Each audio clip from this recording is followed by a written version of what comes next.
mon général, mon colonel, mesdames, messieurs, nous sommes très heureux de vous accueillir ce soir et je remercie l'établissement de communication et de production audiovisuelle de la Défense, le CPAD et son directeur, Laurent Vessière, d'être présents ce soir.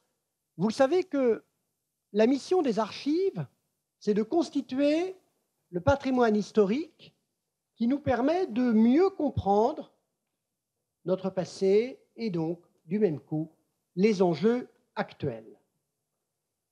Cette constitution d'un patrimoine mémoriel, elle s'effectue en premier lieu dans les archives nationales, au service historique de la Défense, aux archives diplomatiques, dans les archives départementales et communales, à partir des versements produits par les administrations, les juridictions, ce que l'on appellera un peu largement les services publics. Mais la mémoire que nous constituons serait tronquée si nous n'avions pas, parallèlement, la possibilité d'acquérir, de recevoir en dépôt ou de recevoir en don ce que nous appelons, dans notre jargon d'archiviste, des documents d'archives privées venant de familles, de personnes, d'associations et d'entreprises. Et l'acquisition de ces documents est essentielle pour essayer de constituer un patrimoine documentaire qui reflète aussi fidèlement que possible la multiplicité des acteurs de nos sociétés au fil du temps. C'est la raison pour laquelle c'est une très grande chance que d'avoir pu acquérir, dans des circonstances qui seront précisées ultérieurement par Yves Le Maner et par Sophie Malavieille, que d'avoir pu acquérir les carnets de guerre de Joseph et Loïs Roux, un ensemble qui est d'ailleurs complété par des entrées qui ont eu lieu au sein de l'ECPAD. Et c'est une très grande chance d'avoir pu numériser ces volumes, mais de pouvoir en publier une partie, une sélection, et d'avoir pu le faire grâce au concours et à l'action de l'établissement, alors cette fois-ci je vais essayer de ne pas écorcher son nom, de communication et de production audiovisuelle de la Défense. Je vous avoue que j'ai par ailleurs un très grand plaisir et beaucoup d'honneur à accueillir ce soir son directeur, Laurent Vessière, et l'équipe de l'ECPAD qui est ici, notamment les techniciens, auxquels nous devrons que cette conférence soit enregistrée, parce que on est toujours meilleur quand on travaille à plusieurs, et nous avons pu bénéficier du savoir-faire éditorial, de la compétence et de l'expérience de l'ECPAD, et on le voit dans le volume qui va vous être présenté et que vous pourrez, à l'issue de cette conférence, feuilleter ou acquérir, puisque cette conférence sera suivie d'un vin d'honneur qui vous permettra de regarder le volume et également d'échanger avec les auteurs. Parce que, au-delà de la chance que nous avons eue de pouvoir acquérir ces carnets de guerre, de pouvoir les publier, nous avons la grande chance ce soir, et nous avons eu la grande chance pour le volume, de bénéficier de la compétence de Yves Le Maner, qui est l'un des deux auteurs, mais je crois quand même l'auteur principal, enfin voilà, de ce volume. C'est donc vous qui allez nous le présenter dans un instant, après que j'ai donné la parole au directeur de l'ECPAD. Et c'est toujours une chance lorsque les témoignages historiques que nous acquérons ou que nous conservons peuvent être présentés d'une manière très compétente, approfondie, remis en perspective, parce que les documents d'archives ont besoin aussi d'être replacés dans leur contexte, d'être expliqués, d'être mis en perspective. Et c'est ce travail-là qu'a fait Yves Le Maner en publiant ce volume. Voilà, donc merci à vous, merci à l'ECPAD, merci à vous Yves Le Maner d'être présent, merci à vous, mesdames et messieurs, d'être présents. Je rappelle aussi que la présentation de ce volume s'inscrit dans le cadre de l'exposition Accueillir, soigner, guérir que nous présentons aux archives départementales jusqu'au 17 mars, exposition que certains d'entre vous ont pu voir, que d'autres ont déjà découvert, et comme nous ne sommes pas toujours ouverts le samedi, je suis heureux de vous dire que si vous cherchez ce que vous allez pouvoir faire le samedi 18 novembre, ne cherchez plus. Le samedi 18 novembre, les archives départementales et métropolitaines seront exceptionnellement ouvertes au public de 10h à 17h, et vous pourrez donc visiter l'exposition Accueillir, soigner, guérir, dans le parcours de laquelle exposition, vous trouverez un volume des journaux de guerre de Joseph et Loïs Roux. Je vous remercie.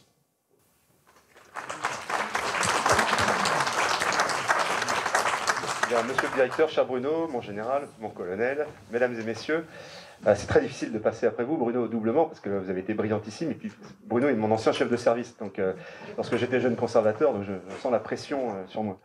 Non, vous dire toute la joie que nous avons d'être ici. On est une petite dizaine de l'ECPAD, donc je me fais le porte-parole de toute l'équipe pour vous dire que c'est une grande satisfaction, puisque un de nos objectifs, c'est de sortir de Paris, c'est de ne pas réserver l'activité culturelle que nous avons au sein de l'établissement aux Parisiens, mais d'aller dans ce qu'on dit aujourd'hui les territoires, enfin, en France tout simplement, pour essayer de montrer un peu ce patrimoine archivistique qui, lui, est conservé effectivement en Île-de-France. Alors, un mot aussi pour Yves et pour Sophie qui ont travaillé avec l'équipe de l'ECPAD, en effet, de manière très étroite, qui ont, vous allez voir, fait un travail assez remarquable. Alors Sophie, je l'ai découverte à cette occasion, mais Yves, c'est un vieux compagnon de longtemps, parce que, en particulier de la mission du centenaire de la Première Guerre mondiale, vous voyez, on tourne un petit peu, le train tourne un peu en boucle, mais c'est toujours sur ce sujet de la Grande Guerre. En tout cas, c'est un vieux compagnon de route, je suis vraiment ravi de le retrouver sur ce projet. Je voudrais juste vous dire un mot sur le CPAD, parce qu'effectivement, rarement les gens savent vraiment ce que c'est, cet organisme qui a un nom un peu bizarre, en plus, qui parfois qu'on traîne un peu comme un boulet, parce qu'en fait, on ne fait pas de communication. Donc, le C, déjà, ça ne va pas. Alors, pour vous la faire très court et ne pas retarder la conférence, c'est 4 grandes missions aujourd'hui, le CPAD. Cet établissement est l'héritier direct des sections photographiques et cinématographiques de l'armée qui sont créées en 1915, essentiellement pour répondre à la propagande ennemie. La France était un peu en retard, l'Allemagne et l'Autriche s'étaient organisées bien avant nous. Je vous passe toutes les vicissitudes, sinon c'est moi qui fais la conférence pendant 1h30 sur l'histoire de l'établissement. Aujourd'hui, 4 grandes missions. La première, c'est une mission de formation.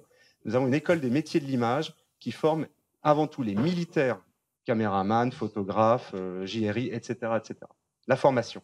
Ensuite, nous sommes c'est un service de production audiovisuelle, avec l'envoi de soldats, ce qu'on appelle les soldats de l'image, c'est-à-dire des soldats, ces fameux qui ont été formés auparavant, on les envoie en OPEX ou dans des missions de courte durée à l'étranger ou sur le territoire national, couvrir toutes les actions des armées françaises. À chaque fois que des armées sont envoyées, il y a une équipe image derrière qui filme, photographie ce qui est réalisé. On fait aussi des captations événementielles et puis on a toute la chaîne de production audiovisuelle, tout ce qui vous pouvez imaginer qui peut se faire. Le CPAD est équipé à la fois en hommes, femmes et matériel pour réaliser toutes ces productions. Troisième grande mission, c'est la mission des archives. Nous sommes le centre d'archives audiovisuelles du ministère des Armées. 15 millions de photos aujourd'hui, 100 000 heures de films à peu près, avec un accroissement constant, à peu près de 800 000 photos par an. Pour vous donner le film, ça change, mais 800 000 photos par an. Et puis quatrièmement, ce qui explique notre présence ici ce soir aussi, c'est que nous avons évidemment la charge de valoriser sous toutes ses formes ce patrimoine audiovisuel, que ce soit par le biais d'expositions, de publications, de participation à des festivals, d'ateliers pédagogiques, etc. Bref, un peu tout ce qui se passe ici aux Archives du Rhône. Nous avons aussi cette mission. Voilà ce qui explique notre présence. Et comme l'a dit Bruno, je ne vais pas le répéter, et surtout, je pense que ça va être dit, nous avons eu la chance, grâce à Yves, d'acquérir une partie de ce fonds photo de manière un peu inattendue. On ne remerciera jamais assez Yves pour cela. Et ce qui nous a permis de se lancer dans la réalisation de cet ouvrage et puis d'être là ce soir tout simplement. Et encore merci de votre accueil. Merci beaucoup et très bonne soirée.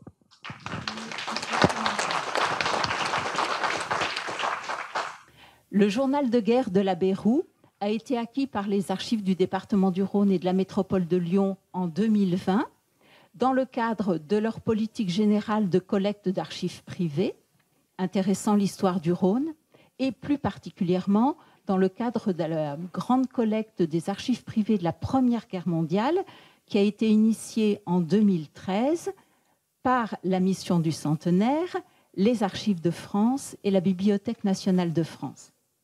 Les Archives du Rhône ont organisé des journées spéciales de collecte en novembre 2014 et en novembre 2018, mais depuis 2013, nous avons recueilli au fil de l'eau des documents que les donateurs nous remettaient tout au long de l'année et qui continuent à nous le remettre. La dernière entrée date du mois dernier.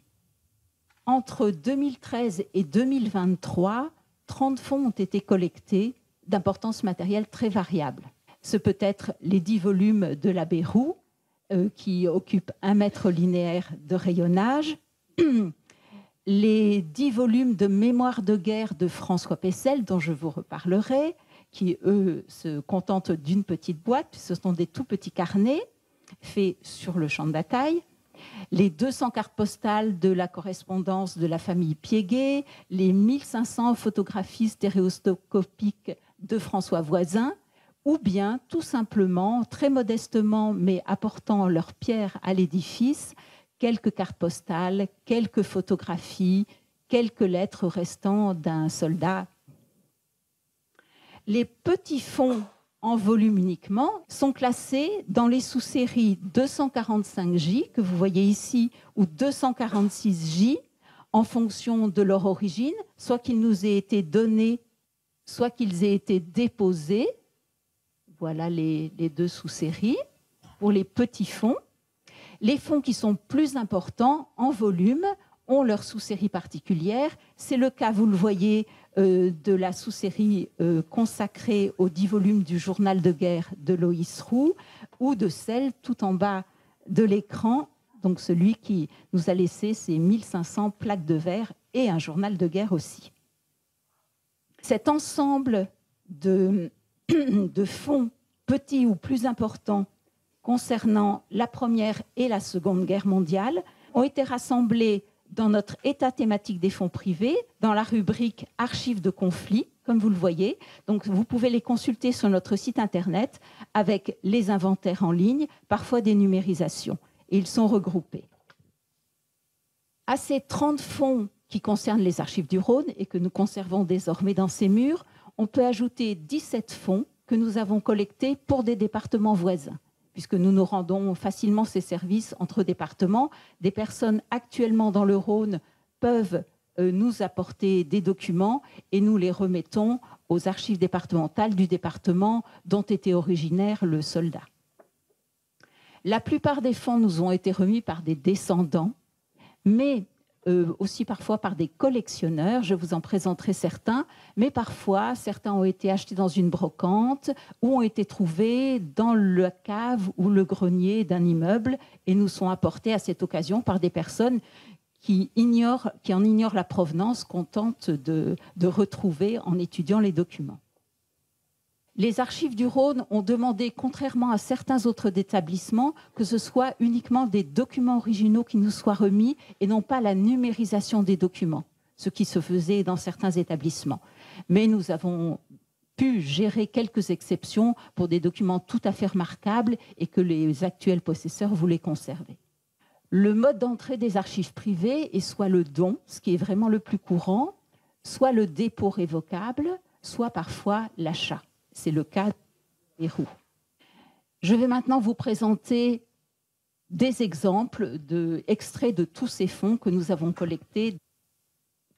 Donc, nous avons évidemment collecté beaucoup de livrets militaires, des fascicules de mobilisation, des cartes du combattant qui nous permettent d'avoir la photo de la personne, même si elle est postérieure à la période concernée au départ. Énormément de correspondances. Bien sûr, plus de la correspondance expédiée par le combattant, qui était beaucoup plus facile de conserver correctement, mais aussi quelques correspondances d'épouses, voire d'enfants. Je vous ai mis à chaque fois la cote sous laquelle sont conservés les documents et aussi le nom du soldat pour leur rendre hommage. Ces correspondances sont souvent sur papier libre, mais aussi assez souvent sur carte postale. Et vous voyez ici un très petit fonds de François Masson. Donc ça peut être un petit fonds ou des fonds très importants. Plus de 200 cartes postales de la correspondance de Jean-Marie Piéguet. Et en voici quelques images. Et évidemment, le grand intérêt est la correspondance au dos. Aussi pour l'année 16 pour celle-ci. Nous avons donc aussi recueilli les carnets de guerre de François Pessel, qui était un officier, dont voici une page. Vous pouvez lire « Hier au soir, après souper, alors que tout était tranquille, nous sommes alertés et que les Boches, voilà, sont du côté de Moulins. » Donc vous avez vu ces petits carnets qui sont remplis de cette petite écriture faite sur place sur le front. quelques objets que les archivistes considèrent comme des objets, donc des cadres. Ça, c'est l'exemple de quelque chose qui a été trouvé dans une cave par des personnes qui ne connaissaient pas Pierre Chichou. Donc voilà, son médaillé. Un diplôme de la Légion d'honneur. Un historique de régiment. Et le nom du soldat est tout en bas, dans le petit cadre avec des nœuds. Beaucoup de photographies, assez souvent bien documentées. Donc on réussit à trouver au moins la personne dont c'est le fond sur la photographie. Là, elle est marquée en bas, à droite, elle est marquée d'une croix. Ce que vous voyez, dans un régiment étranger. Du fond de Gervais Combarette. Donc c'est un des exemples, c'est un autre carnet de guerre que nous conservons, mais uniquement sous forme numérisée.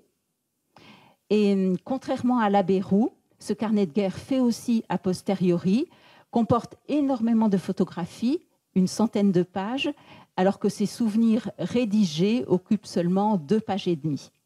Et il se termine par ce passage où il explique qu'il a pu acquérir dès le début du conflit un appareil photo en achetant le meilleur marché, et puis ensuite il a pu avoir un Kodak, un meilleur pour 100 francs et encore un autre.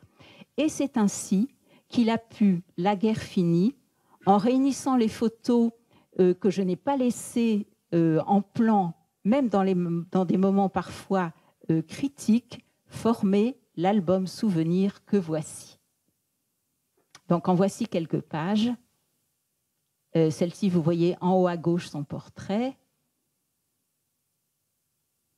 Et avec parfois des problèmes de conservation et de vieillissement des originaux, d'où l'intérêt aussi de numériser ce qui fixe au moins un état en 2014 ou 2018 de conservation et des documents.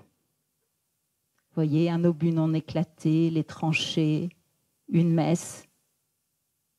L'autre fonds photographique que nous avons été très touchés de recueillir, donc par les descendants de François Voisin, dont le fils a écrit cette biographie dont je vous montre un extrait puisqu'elle reproduit sa photographie.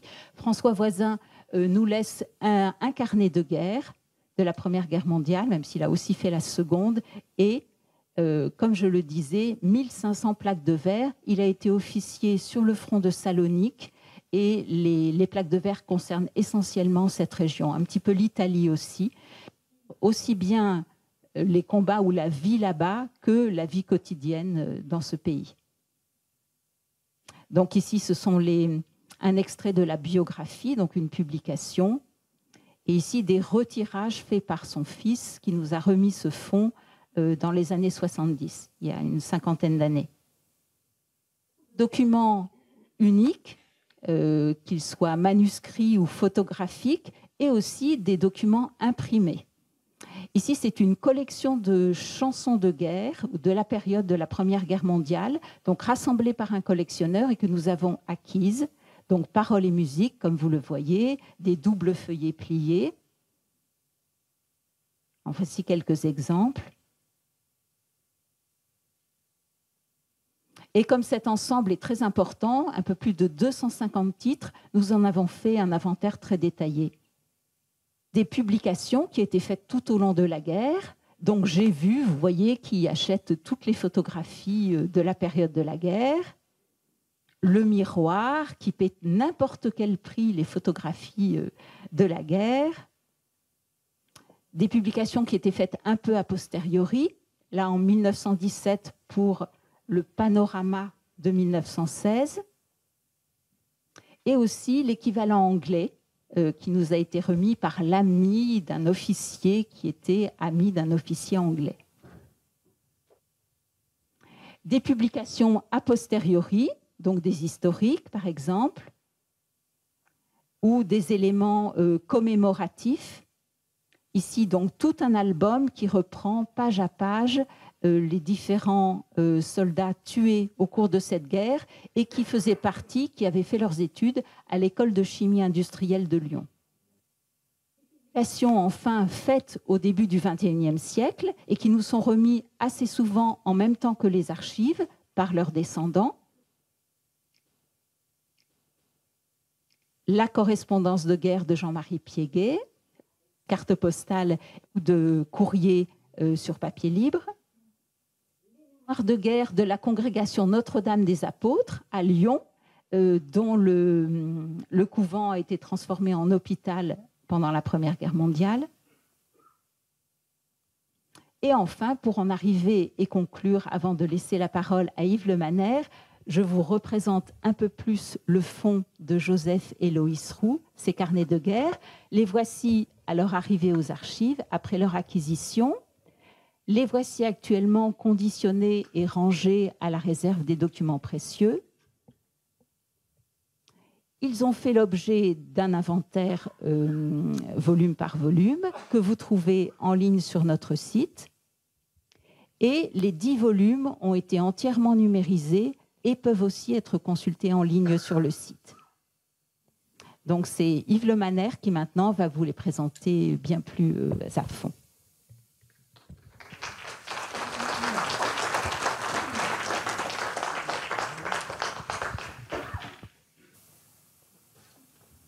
Mesdames et messieurs, bonsoir. Je suis ravi d'être parmi vous ce soir. Donc, ces archives ont une histoire extrêmement complexe. À l'origine, il faut souligner le rôle de Jean-Louis Suchel, qui a fait connaître ces documents à mon ami Yann Prouillet, qui est le co-auteur du livre. Ces archives de Jean-Louis Suchel étaient en fait celles de son père, Henri, qui nous fait le plaisir d'être parmi nous ce soir. En 2011, donc, Yann Prouillet interprète ces documents comme quelque chose d'exceptionnel, un fond unique sur l'histoire de la Grande Guerre. Et ensuite, une perturbation majeure intervient. Une entreprise qu'il est difficile de qualifier autrement que de malveillante, nommée Aristophile, a acquis les documents auprès de la famille, les a conservés et a empêché toute publication pendant plusieurs années. Fort heureusement, il y a une morale à l'histoire. Aristophile a fini par être liquidé. Et fort heureusement, l'équipe des Archives du Rhône a identifié le document lorsqu'il a été mis en vente à Drouot et l'a acquis pour les Archives du Rhône. Mais ce fond roux, il est tentaculaire. Et s'est ajouté au cours de l'année 2021 un complément de 998 photographies qui ont un parcours que l'on peut qualifier de rocambolesque. En effet, en 1956, un neveu et filleul de l'abbé Loïs Roux émigre aux États-Unis, en emportant dans ses bagages une valise contenant les photos en question, 998 photos que lui a données son oncle. Le fils de cet émigrant, qui s'appelle Claude Raffin, a été naturalisé citoyen américain, il s'est engagé dans l'US Army, il a fait la guerre du Vietnam, il a terminé le conflit avec un grade de lieutenant-colonel, et ensuite il a fait une belle carrière dans l'immobilier pendant des années dans le Nevada et en Californie. Or, en 2020, pendant la pandémie de Covid, il range son garage et il retrouve la fameuse valise que son père avait amenée avec lui. Il propose les documents à une université américaine qui refuse, ça concerne la France, ça n'intéresse pas les chercheurs américains. Et voilà qu'intervient ce qu'on pourrait appeler un heureux hasard de l'histoire. Mon plus proche voisin, dans la campagne du Brionnais, en Saône-et-Loire, n'est autre que le cousin de ce Claude Raffin. Il nous met en contact, on sympathise, et un autre heureux hasard, le directeur de l'ECPAD, ça paraît tout à fait logique de faire déposer ce fonds dans ce lieu majeur de la conservation de la mémoire des armées françaises. Ça a été acté le 21 juin 2021, et donc ces archives sont à présent en main publique, tout comme les registres que Sophie Valavielle vous a présentés aux Archives du Rhône. Donc c'est un fonds considérable en volume et surtout extraordinaire quant à son intérêt historique et documentaire. Cette photo a été prise le 14 juillet 1914, dans la cure de Montchat, à Lyon. On y voit deux frères. À gauche, Joseph, 33 ans, et à droite, Loïs, 32 ans, Loïs Roux. Ils sont originaires du Beaujolais. On les classerait aujourd'hui dans la classe moyenne, leur père étant receveur des postes. Cette famille est très croyante, profondément croyante. Et donc, les deux frères ont fait le séminaire après d'une solide formation. Et lorsque la guerre éclate, ils exercent leur ministère à Lyon, tous les deux. Ces hommes sont, comme beaucoup de prêtres de l'époque, hostiles à la République laïque, mais ils sont aussi profondément patriotes.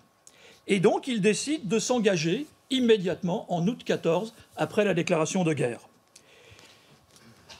De par leur statut, ils sont affectés dans une ambulance. On appelle ambulance un petit hôpital installé à proximité du front. Et on voit donc les deux frères, ici, qui sont parmi les médecins et les infirmiers de cette ambulance installée à Saint-Dié. Dans un premier temps, ils essayent de s'intégrer au milieu des soldats, qui est pour eux un milieu difficile. Ces gens sont d'origine modeste pour la plupart, ils sont assez peu religieux. Donc les deux frères Roux, que l'on voit à nouveau présents ici sur la photo, ici, voilà, les voilà ici tous les deux, s'intègrent remarquablement bien au milieu de ces soldats. Dans les semaines qui suivent, ils se livrent à une activité extrêmement douloureuse. Il s'agit d'inhumer les dizaines de soldats dont les corps sont restés à l'abandon depuis la fixation du front, des corps en décomposition. Et on voit ici une photo où on inhume dans une tombe individuelle, en plein milieu d'une forêt, l'un de ces soldats dont on a l'identité. En revanche, lorsque les soldats ne sont pas identifiables, on les inhume dans les fosses communes. Cette pratique de la fosse commune, elle a été rapidement abandonnée parce que les soldats citoyens ont très vite imposé l'obligation d'inhumer les morts dans des tombes individuelles, un statut qui jusqu'alors était réservé aux seuls officiers. Les deux frères Roux sont depuis longtemps des photographes amateurs, mais des photographes amateurs extrêmement compétents, à la fois pour la prise de vue et pour le tirage de ces photos. Alors ils ont entrepris, à l'automne 1914, de documenter la guerre par la photographie. On sait que la Grande Guerre a été massivement photographiée par des officiers, mais également par des hommes du rang. Et tous disposent d'un appareil léger, bon marché, utilisant des pellicules et non des plaques de verre, le Vest Pocket Kodak. C'est une arme redoutable aux mains d'un bon photographe. Alors, nos deux frères, ils prennent des vues en grand nombre sur le front ou à l'arrière, mais ils tirent également leurs photos sur le front. On voit ici Joseph qui est en train de laver ses photographies à l'eau d'une source. Joseph, c'est le plus aventureux. Il est porté par la foi, il n'a pas peur, il prend des risques parfois pour capturer des images dangereuses. Et jusqu'à la fin de la guerre, il a mené une campagne photographique extraordinaire. On le voit ici en train d'examiner une pellicule. Dès les premiers jours du conflit, Loïs passe des commandes chez Kodak à Lyon pour faire tirer ces images. Et à la fin de la guerre, on pourra dire qu'il est à la tête d'une véritable entreprise pour tirer des dizaines, parfois des centaines d'épreuves pour lui-même et surtout pour ses camarades de régiment. Par ailleurs, Loïs a tenu un carnet de guerre dès les premiers jours du conflit. Ce carnet original est aujourd'hui considéré comme perdu. Mais ensuite, entre 1939 et 1962, il a patiemment recopié ces carnets dans des ouvrages de grand format, ceux que Sophie vous a présentés tout à l'heure, qui sont maintenant dans les fonds des archives du Rhône et de la métropole de Lyon. Alors, ces documents sont tout à fait remarquables, parce que je pense que aussi bien Bruno que Sophie seront d'accord pour reconnaître à Loïs Roux un talent d'archiviste.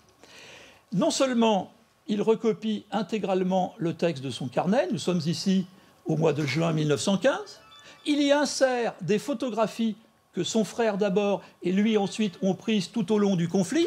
Il y a 1300 photographies dans ces albums. Et regardez bien, sous chacune de ces photos, il y a un numéro continu qu'il a adopté dès le mois d'octobre 1914. Il y a ensuite la légende qui comporte le lieu, la date et souvent le contexte. Il a mâché le travail pour les historiens. Et il l'a fait pour les 1300 photographies qui sont présentes dans ces carnets. Rapidement, les deux frères se sentent inactifs dans leur ambulance de Saint-Dié. Ils veulent voir les combats de plus près.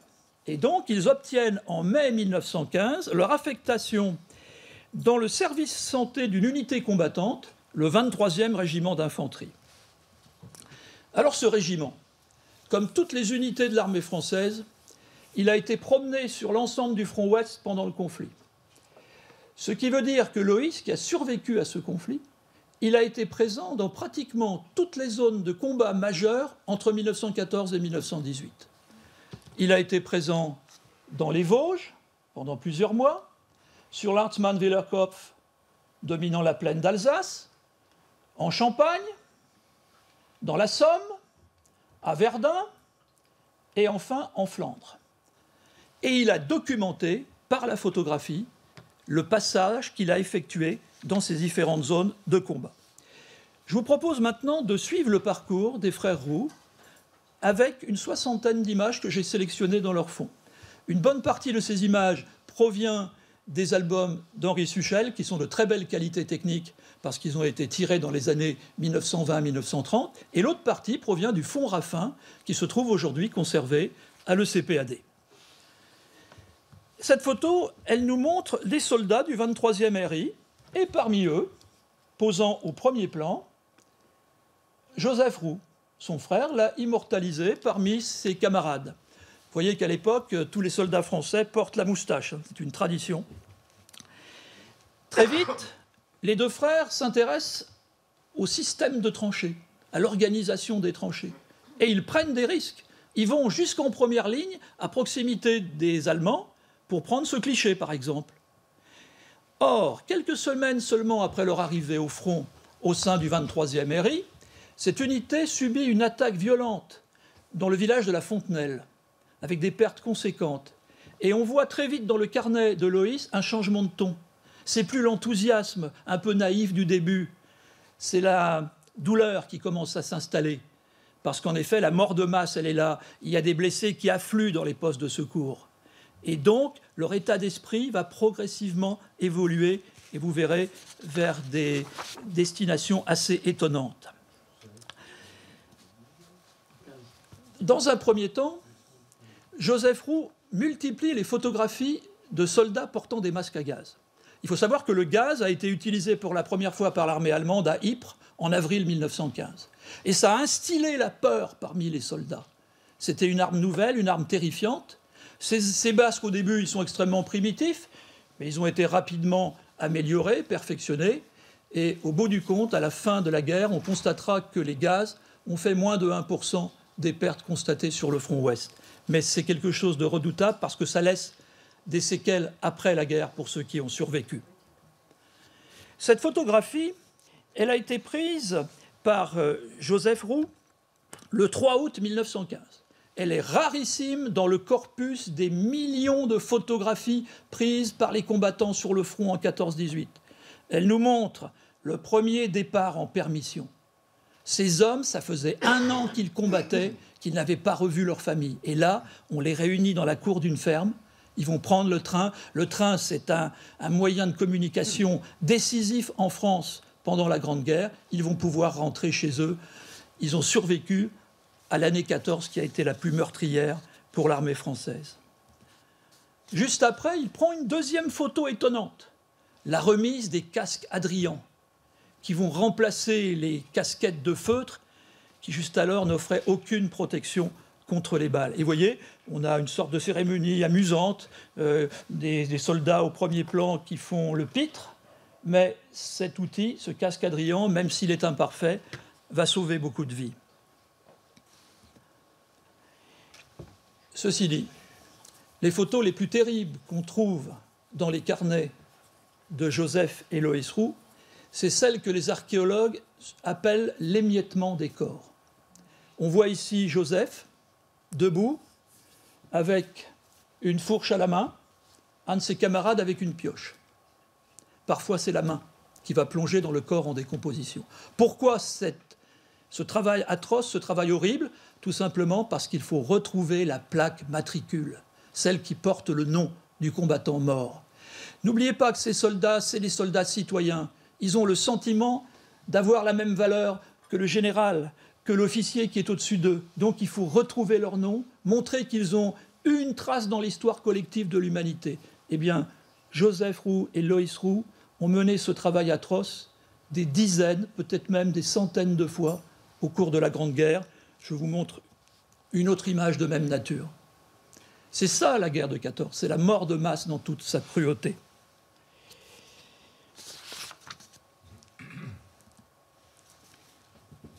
Nos deux photographes sont talentueux. Cette planche, qui provient de l'album d'Henri Suchel, a été prise le 7 novembre 1915, dans le cimetière de la Vercosse, nimbé de brouillard. Et voyez le talent, le cadrage, qui est parfait. On voit également des nuances de tirage. Ils savent tirer de 6 ou 7 façons différentes leurs épreuves. Et cette photo est tellement belle qu'elle a été retenue par le magazine L'Illustration, le grand magazine illustré de l'époque, et elle figure en double page dans ce magazine. Peu après, en décembre 1915, le 23e régiment d'infanterie est envoyé combattre sur l'Hartmann-Wielerkopf. L'Hartmann-Wielerkopf, c'est un sommet d'environ 900 mètres qui domine la plaine d'Alsace à l'extrémité sud des Vosges. Et là, en décembre 15, se déroulent des combats d'une sauvagerie sans nom. En 20 jours, le 23e régiment d'infanterie a 550 tués et disparus et plus de 400 blessés. Parmi les morts, Joseph Roux. Il est tué d'un éclat d'obus le 21 décembre 1915 en portant secours à l'un de ses camarades. Son corps ne sera jamais retrouvé. Cette photographie n'a pas été prise, ni par Joseph, ni par Loïs. Il s'agit d'une pellicule que Loïs Roux a trouvée sur le corps d'un lieutenant allemand qui s'appelait Reus. Il a récupéré la pellicule et il a tiré ce document à l'endroit où son frère a été tué. Alors Loïs est bien sûr marqué par la disparition de son frère auquel il était très attaché, et il a fallu 4 mois pour qu'il reprenne son activité de photographe. En avril 16, il commence à reprendre des photos. Cette photo, elle nous montre la vision iconique du soldat français de la Grande Guerre, le cascadrian, la tenue qu'on devine bleu horizon.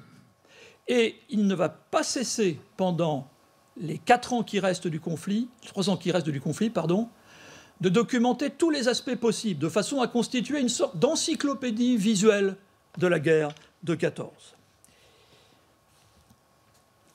Il a aussi pris soin, et ça c'est rarissime dans les collections photographiques laissées par les combattants de 14-18, il a pris soin de photographier des moments pendant les déplacements des régiments. Les soldats français, ils ont marché des milliers de kilomètres pendant cette guerre, soit pour aller au cantonnement, au retour du front, soit pour changer de secteur de front. Et regardez cette photo, elle est intéressante parce que personne ne regarde l'opérateur. Elle est prise sur le vif. Là, nous sommes sur un plateau en Champagne. En voici une autre de même nature dans la Somme. Vous voyez, ces hommes, ils sont épuisés. Ils font parfois 100, 150 km pour aller d'un point à un autre. Ils ont mis leurs fusils en faisceau et ils vont marcher encore pendant de longues heures avant d'atteindre un cantonnement. Alors Loïs Roux, c'est quelqu'un de curieux. Et en plus, il dispose d'une certaine latitude que lui donne son rôle d'infirmier. Il peut se déplacer relativement facilement à l'arrière du front. Et il a pris des photos étonnantes pour la mémoire collective. Nous sommes ici sur un aérodrome de campagne, près de Reims, et il assiste à l'atterrissage de Georges Guynemer. Alors, ces pilotes sont les héros pour les poilus, les hommes, les chevaliers du ciel, comme on disait à un moment. Mais il faut savoir que ces pilotes de chasse ont eu des taux de perte très fortement supérieurs à ceux des fantassins. Guynemer mourra, vous le savez, en 1917. Autre scène, tout aussi spectaculaire, tout aussi remarquablement cadrée, l'ascension d'un ballon d'observation que les poilus, avec leur bon sens habituel, ont dénommé les saucisses. Vous voyez ? Mais regardez le cadrage, c'est remarquable.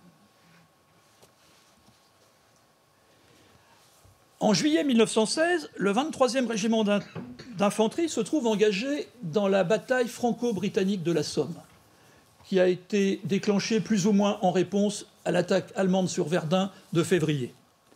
Et là, Loïs nous a laissé un véritable reportage où il documente la destruction du paysage agricole par l'artillerie. Et regardez encore l'habileté du photographe qui non seulement montre l'immensité des destructions, mais qui en même temps donne l'échelle avec la présence des 2 soldats au premier plan. Il a saisi l'image sur le vif, il a fallu quelques secondes pour décider, il a pris le bon moment. Il prend des photos, mais il n'oublie pas son travail. Il est infirmier, il soigne ses camarades, et il fait ce rôle de fossoyeur tout au long de la guerre. Et le rôle du fossoyeur, c'est pas seulement de mettre les hommes en terre, c'est aussi une tâche douloureuse qui consiste à écrire aux familles des morts pour leur annoncer la perte de l'un des leurs. Loïs Roux a fait ça tout au long du conflit. Il n'hésite pas non plus à documenter les conditions précaires de survie des soldats sur le front. Regardez ce qui reste du beau paysage doux et verdoyant de la vallée de la Somme après 2 mois de pilonnage d'artillerie. On voit les hommes, tels des taupes, qui tentent de s'abriter dans des abris de fortune sur le flanc du plateau. Or, cette épreuve dans la Somme a été très lourde pour le régiment, puisqu'il a à nouveau 500 tués, plus de 700 blessés, en 3 semaines de présence dans la Somme. Parallèlement, il saisit également l'état de destruction des villages, quelque chose qu'on n'avait jamais vu dans l'histoire. L'anéantissement des villages jusqu'au sol.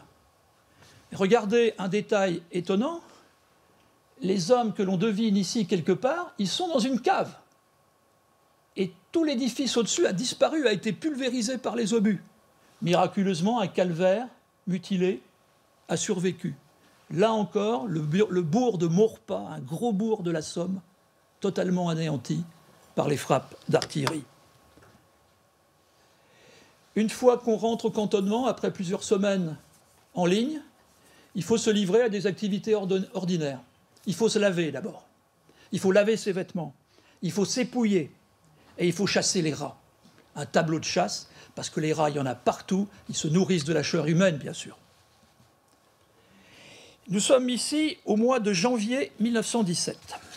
En janvier 1917, se prépare la grande offensive du général Nivelle sur le chemin des Dames.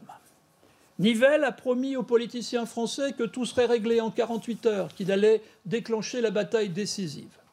Donc on concentre des troupes entre la Champagne et la Somme. Cette photo, elle nous montre la marche du 23e régiment d'infanterie. Il a fait plus de 100 km pour rejoindre ses positions, par un froid polaire, -20, sous la neige. Et regardez cette photo, elle est impressionnante. C'est une vision qui rappelle les images de la campagne de Russie. Il est en position quelques semaines plus tard près de Reims. Et là, il réalise un véritable reportage qui alterne des plans larges, des plans serrés. Il montre l'évacuation des habitants de Reims qui fuient la recrudescence des bombardements allemands. Les gens qui partent avec leurs faibles biens sur des charrettes. Cette photographie, c'est l'une des plus extraordinaires qu'ait pris Loïs Roux. Elle a été faite le 16 avril 1917, c'est-à-dire le premier jour de l'offensive sur le chemin des Dames. Le 23e régiment d'infanterie est l'une des seules unités qui a progressé nettement au cours des premières heures de l'assaut devant le village de Loivre. Et regardez ces soldats allemands qui ont été touchés par l'impact de l'assaut. Ils se rendent en courant et prendre une photo comme ça avec des pellicules très peu sensibles, comme c'était le cas en 14-18, c'est un tour de force. Il y a de la vie dans cette image. Quelques minutes plus tard, il suit les troupes qui montent à l'assaut, qui sortent de la tranchée. Et regardez, c'est l'une des rares photos, on les compte sur les doigts des 2 mains au maximum, de photos prises pendant une attaque réelle et non dans une reconstitution menée à l'arrière du front dans des camps à l'abri. On voit le flou qui accompagne le mouvement des soldats qui sortent de la tranchée et qui se dirigent vers les lignes allemandes. Malheureusement, après quelques heures d'euphorie, le 23e régiment d'infanterie a été arrêté. Et donc, il faut revenir à l'ordinaire. À l'ordinaire, c'est-à-dire, dans les jours qui suivent, récupérer les camarades morts sur le champ de bataille, les placer dans des toiles de tente et les inhumer dans des cimetières provisoires à proximité du front. Or, l'échec de l'offensive sur le chemin des Dames a provoqué dans l'armée française un vaste mouvement de mutinerie. Et il convient ici de faire un rappel de l'évolution de Loïs Roux depuis le début de la guerre. Quand il entre dans le conflit en août 14, c'est quelqu'un qui est belliciste. Il a été nourri par ses lectures d'adolescence, notamment sur les exploits de la Grande Armée. C'est un admirateur sans fin de Napoléon Bonaparte. Or, plus la guerre avance, plus il commence à douter. Il doute et il critique les journaux, les bourreurs de crâne. Il critique les politiciens républicains qu'il accuse d'incapacité. Le seul qu'il épargnera, sans jamais le citer, c'est Georges Clemenceau. Et il critique surtout les officiers, de façon répétée. Il a très peu de respect pour ces officiers, à de rares exceptions près.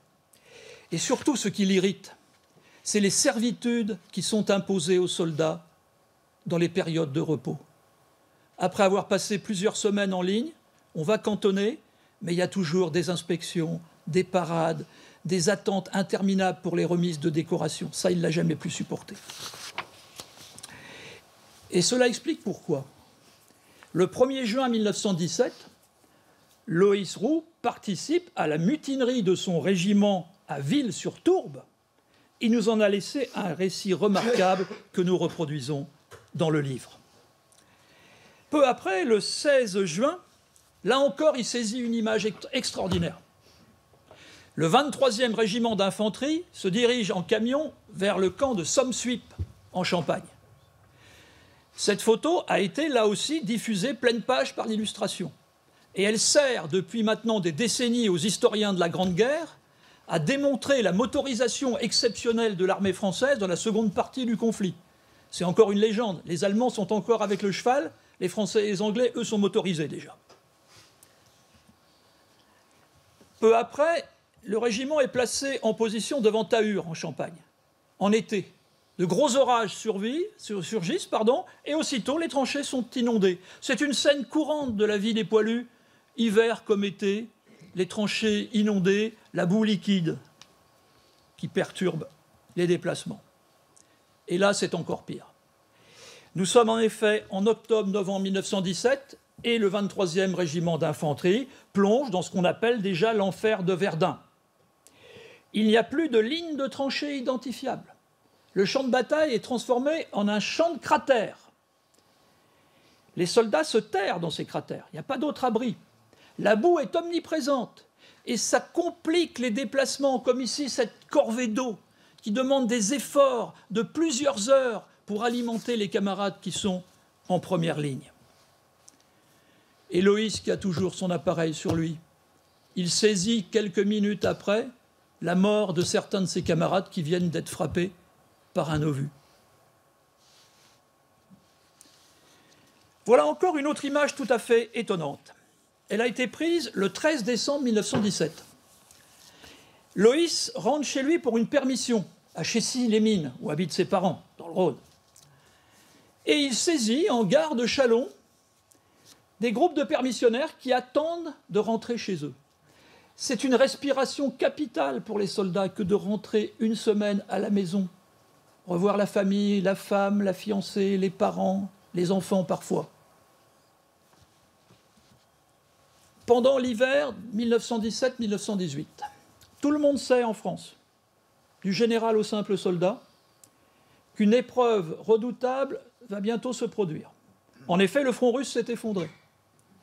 Et donc les Allemands sont en train de transférer les unités à l'ouest pour y déclencher une offensive majeure pour tenter de mettre un terme à la guerre. Tout le monde le sait. Par hasard, au mois de février, Loïs assiste à nouveau à une reddition de soldats allemands lors d'un coup de main mené par les troupes françaises à l'est de Nancy. Et regardez là encore la manière dont il saisit la reddition de ces soldats allemands. C'est toujours digne. Il n'y a jamais de violence en 14-18, contrairement à ce qui se passera dans la Deuxième Guerre mondiale. On voit ces soldats qui sont respectés par les soldats français qui se rendent après avoir été pris dans une offensive. Ensuite, entre le mois de mars et le mois de juin, l'histoire a été très dure pour l'armée française et pour l'armée britannique. c'est qu'en effet, les Allemands ont lancé une série d'offensives. C'est le retour de la guerre de mouvement. Ils sont arrivés à 50 km de Paris, comme c'était déjà le cas en septembre 1914. Et on a tremblé, à Paris comme à Londres. À plusieurs moments, le front a été sur le point d'être disloqué. Au mois de juin 1918, le 23e régiment d'infanterie stationne en Flandre, à cheval sur la frontière franco-belge. Et Loïs, il déclenche son retardateur et il prend une belle photo dans un verger par un temps printanier. Il dit la messe pour ses camarades. Mais regardez, quelques heures plus tard, il prend une autre photo, radicalement différente, beaucoup moins bucolique. Elle nous montre un groupe de soldats français qui viennent d'être frappés par une attaque au gaz. Les Allemands utilisent massivement les gaz dans la dernière partie de la guerre, et en particulier l'hypérite, le fameux gaz moutarde, qui à la fois brûle la peau et qui surtout rend aveugle les soldats qui en sont atteints. C'est une photo comme on n'en connaît pas plus de 3 pour l'ensemble du conflit 14-18. C'est un document tout à fait exceptionnel. Il y a un équivalent britannique pris près de Béthune au même moment. Cette photo, elle peut paraître anecdotique. Elle nous montre, le 22 juin 1918, le parc des permissionnaires à Survilliers, au nord de Paris, là où il y a maintenant le péage de l'autoroute du Nord. Pourquoi est-ce intéressant? Parce qu'on a réautorisé les permissions. Ça signifie donc que les offensives allemandes ont échoué. On tient maintenant le bon bout. Le rapport de force est en train de basculer au profit des alliés français, anglais et américains, qui commencent à arriver en masse et qui auront des pertes très élevées parce qu'ils n'ont pas l'expérience du combat de leurs camarades français et britanniques. Alors on est parti pour ce qu'on appelle l'offensive des 100 jours, qui commence en juillet 1918 et qui aboutit bien sûr à la victoire finale des Alliés. Maintenant, on est sorti des tranchées, on se déplace à la surface du sol, on avance sur des kilomètres et des kilomètres en rase campagne. Dans ce cas-là, il faut se prémunir des obus parce que l'artillerie reste efficace, elle est mobile, et donc les talus deviennent des instruments de protection importants pour les soldats. Autre élément nouveau, c'est le rôle important attribué désormais à l'avion et au char. Et Loïs saisit ici une scène difficile, dure, un tank Schneider de l'armée française qui a été touché par un obus en tir tendu, les corps sont à l'intérieur, et par un curieux hasard, devant, au premier plan, la tombe d'un soldat américain, mort bien loin de chez lui. En avançant, les soldats français font des étapes, soit dans les bois, pour se reposer quelques heures, soit dans les villages. Et ici, il prend une très belle photo dans l'église de Branges. Vous voyez, ces hommes, il n'y a pas de satisfaction, il n'y a pas de joie. Ils sont épuisés, ils savent que la guerre n'est pas encore finie et que leur vie ne tient qu'à un fil. La preuve, cette photographie, elle a été prise près du village de Passely, Pally, dans l'Aisne, le 28 août 1918. Sur le côté de la chaussée, on voit des corps d'une douzaine de soldats français qu'on a regroupés là et qu'on va inhumer dans les heures qui suivent. En voici un exemple, pris le lendemain. Des brancardiers de l'unité de Loïs Roux sont en train d'inhumer les corps de 2 de leurs camarades qui viennent d'être tués par un obus allemand. Alors ici, les choses changent. Nous sommes en effet à Soissons, le 12 septembre 1918. Et là, Loïs, il capture une grande colonne de prisonniers allemands qui vont vers les camps à l'arrière. Et si on regarde l'image en détail, on s'aperçoit que certains des soldats sourient, parce qu'ils savent qu'ils vont survivre. Une bonne partie de l'armée allemande a compris que la défaite est désormais certaine. Seules les unités d'élite vont continuer de combattre jusqu'au bout, ce qui expliquera que la mortalité continuera jusqu'au 11 novembre 1918. Mais là, c'est la preuve que la force de l'armée allemande est en train de se dissoudre. Dans les mois qui suivent, en octobre en particulier, le 23e régiment d'infanterie se retrouve à nouveau en Flandre belge, dans la région d'Ypres. Et Loïs, qui pourtant a vu beaucoup de destruction dans sa carrière de soldat, il est effaré par ce qu'il voit. La région d'Ypres était l'une des plus anciennes régions développées sur le plan agricole en Europe depuis le Moyen-Âge. Et là, il voit la ville d'Ypres anéantie. Les villages des alentours, c'était une campagne magnifiquement organisée par les paysans flamands, totalement rasés. Voilà ce qui reste du village de Saint-Julien, au nord d'Ypres. Rien, rien. Cette photo a été prise en Flandre le 11 novembre 1918. Elle nous montre les brancardiers de Loïs qui portent dans leurs bras des petits-enfants du fermier flamand parce qu'ils viennent d'apprendre qu'à 11h, le 11 novembre 1918, la guerre s'arrête. Alors on a beaucoup de témoignages de soldats qui nous montrent, qui nous disent d'abord le silence, c'est ça qui a frappé, l'arrêt des tirs d'artillerie, l'arrêt des tirs de mitrailleuses. Mais Loïs est l'un des rares qui a documenté la joie des soldats à ce moment. Mais il n'a pas oublié de rendre hommage au dernier tué du régiment, le sergent Cotreau, mort le 10 novembre à Ansegem, en Belgique, enterré le 12. Alors ensuite, en novembre et décembre, le 23e régiment d'infanterie réalise une traversée glorieuse de la Belgique d'ouest en est, 300 km à pied. Mais c'est la joie pour les soldats. Ils ont reçu un accueil enthousiaste de la population belge qui avait subi 4 ans d'une occupation extrêmement rigoureuse. Dans les villes, on leur fait la fête, on pavoise. On est ici à Verviers. Là, ils viennent de traverser la frontière allemande, Aix-la-Chapelle. Cette fois, la foule, elle est immobile, elle est silencieuse. Et voyez un détail étonnant. On a drapé la statue de l'empereur Guillaume Ier d'un drap noir pour ne pas lui infliger la vision des soldats ennemis vainqueurs qui défilent à ses pieds. Autre photo étonnante, prise le 24 décembre 1918 à Grimlinghausen, sur la rive gauche du Rhin, face à Düsseldorf. Ils ont atteint le point extrême de leur progression. Alors ensuite commence la démobilisation. Il a fallu plus de 6 mois à l'armée française pour démobiliser les quelques 5 millions d'hommes sous les drapeaux. Ça a été une période très difficile. Loïs, ça faisait 5 ans qu'il était sous les drapeaux. Et il saisit ici de façon habile l'ennui qui frappe ses soldats dans des conditions souvent difficiles dans une caserne de Belfort. Il fait froid, on est mal nourri, et il en a surtout hâte de rentrer chez soi. Juste avant d'être démobilisé, il obtient une permission exceptionnelle. Et il revient sur l'Hartmann-Willerkopf, là où son frère a été tué. Vous voyez ce qui reste du paysage forestier.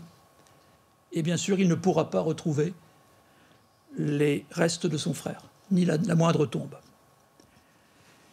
Alors cette photo, elle a été prise le 4 mars 1919, le jour de sa démobilisation à Remiremont, dans les Vosges. On voit Loïs, à gauche, tout sourire, et son camarade, le soldat Roulet, un petit soldat d'1,54 m, qui porte sous le bras son casque Adrian. Tous les soldats français ont eu le droit de ramener chez eux, comme souvenir de la guerre, le casque qu'ils avaient porté. Voici la dernière photo que je souhaitais vous montrer. Elle a été prise le 14 juillet 1919, 5 ans jour pour jour après celle que nous avons vue au début. Loïs, il est tout seul. On voit que son visage est marqué par les épreuves qu'il a subies et surtout par la disparition de son frère. Alors ensuite, il a vécu 51 années. Il a été curé de Chéna pendant de longues années, un personnage étonnant au dire de ceux qui l'ont connu. Et il a passé des années à transcrire son carnet original, à classer ses photos et à créer des instruments de consultation de ce corpus extraordinaire. On peut se poser la question de savoir pourquoi il a fait ça. Bien sûr, pour fixer la mémoire de ce qu'il a connu. Bien sûr, pour constituer une sorte de monument de papier à la mémoire de son frère et de ses camarades qui sont morts au front. Bien sûr aussi pour transmettre son expérience de la guerre à sa famille. Il y a une chose qu'il n'avait pas prévue, c'est que ces extraordinaires talents de photographes, de chroniqueurs, d'archivistes nous ont légué des documents exceptionnels qui ont permis de rédiger le livre que j'ai le plaisir de vous présenter ce soir. Mesdames et messieurs, je vous remercie de votre attention.